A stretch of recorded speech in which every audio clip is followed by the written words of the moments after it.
เหมือนสงค่าเหมือนสมน้องๆเขาตอนมาไม่เอาค่ะเนาะ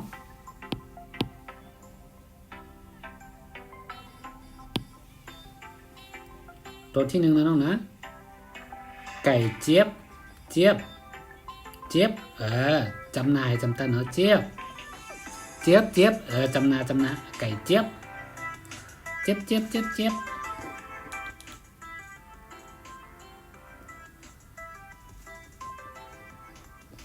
เหมือนจำนาสองตัวนะน้องนะไก่เจี๊ยบ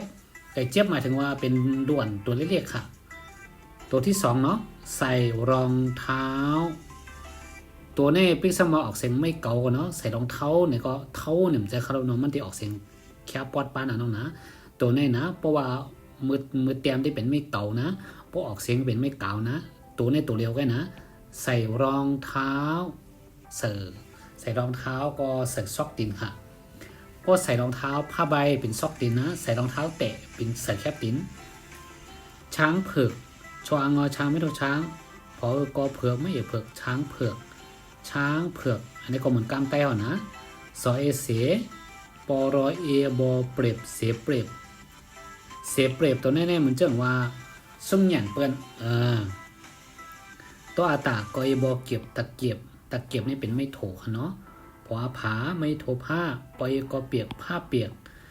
กก็เป็นแผ่นให้ได้มันย่ำหนับหอยอเอดอเหยียดมือเหยียดมือก็เอามือในออกให้หน่อยฮะเนาะยอกอยกหอไอไหไม่โทรให้ยกให้ก็เอาปันยกปัน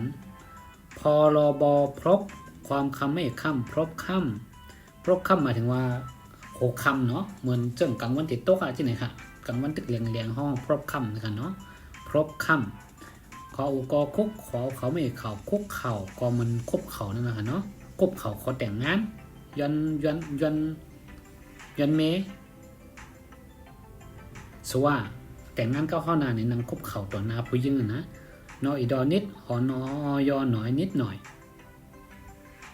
นออีดอนิดหอนอ